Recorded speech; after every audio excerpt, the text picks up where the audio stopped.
Hey guys, welcome back to my channel. Today we're going to be working with a little custom glitter mix I have here. I mixed up some Red Hot, a pinch of Pot of Gold, and some pumpkin spice to make like a really deep rustic red. And we're going to be dipping this in some marble paints and it comes out really cool, so I hope you enjoy this. We're just going to go ahead and apply the epoxy method here. I'm doing it to my already prepped and sprayed tumbler, which I did like a deep red to try to match that glitter color. And we're just going to go ahead and spray, coat this evenly with the epoxy and then cover our whole thing with glitter. And then we'll just go ahead and let this dry for about 6 hours. And then I'm just going to go ahead and coat it with another coat of epoxy until it's nice and smooth.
Now that our tumbler is nice and smooth, it's ready to dip. So I did sand a little bit, but it didn't really need that much.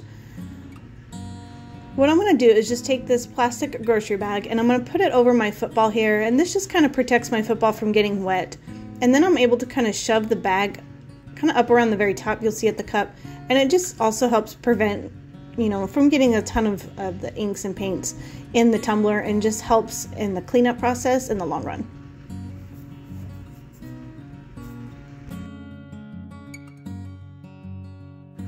Okay, we're also going to use a popsicle stick and our marble paints here. So I have like a bluish color and then two different types of gray. We're also going to use, it's a clear marble one right here that you can see. And what that does is it kind of acts like an eraser is the best way to try to describe that. So if you're dipping a tumbler that you already have glittered like mine, we're going to go ahead and sprinkle that in kind of at the end. And it's going to create some negative space, allowing that glitter to pop through your dip. You'll see what I mean in a minute. Hang on. So I have just room temperature water here in my bucket, and you want to make sure that these inks are very well shaken up. And I am going to just start blotting everywhere that I can in this water. There is no rhyme or reason. I'm just kind of randomly putting it here, and then we'll use our popsicle stick to kind of swirl it around and get that swirl look.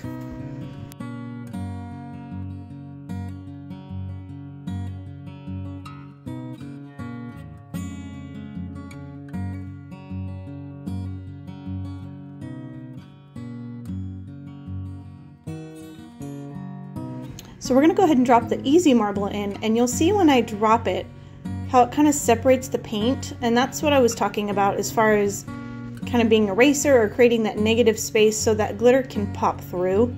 And then we'll just take our popsicle stick and we're just going to give it a nice little swirl. You do want to work fairly quickly, you don't want your inks to dry. And then we're going to go ahead and get our tumbler and we're going to dip at an angle and twist as we go down.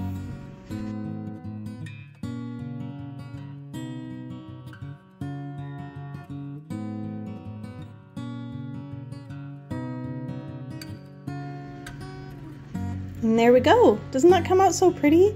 So we're going to go ahead and set this aside. We're going to let it dry for about 10 minutes before we blot it. I'm just going to set it on my turner. And then instead of wasting all of your water here, I wait till the ink dries and I get this little scrap piece of cardboard that I just ripped off a box and just kind of gather up that paint, and it kind of just, you'll see it attaches to the cardboard. Once you get all that out, if you're wanting to do another dip, you can go ahead and do that without wasting your entire bucket of water.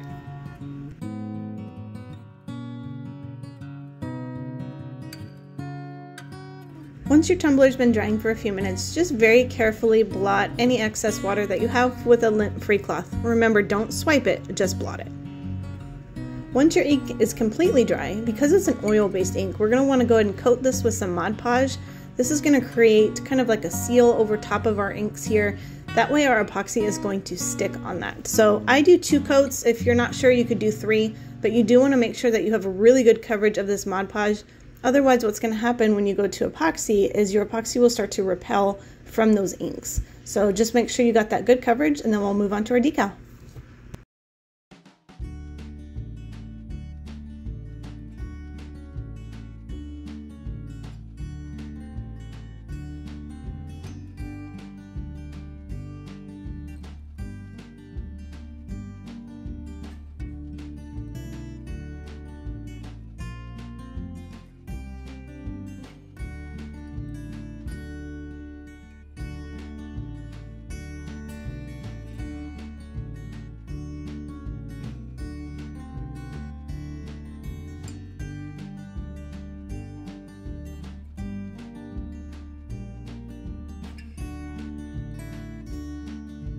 Okay, you guys, it's decal time. So I'm not even gonna lie, this vinyl was kind of a royal pain. So it took me forever to weed this image. But I love the vinyl because it does have a nice texture to it. So I just kind of bared with it and just kept going. So I didn't film that part for your sake and for mine. But here we are, we're just gonna go ahead and place that nice and evenly on our tumbler. Make sure you push it really hard, get that image on there. And then once you have this on here, the last step is to just epoxy and you're good to go. So super easy. These inks have been so fun. I'm having a really fun time with them. If you have any questions, let me know below in the comments. As always, thank you so much for watching. And don't forget to join us over on Facebook at Karly's Creations, Tumblers, and more. And until the next time, we'll see you on the next video.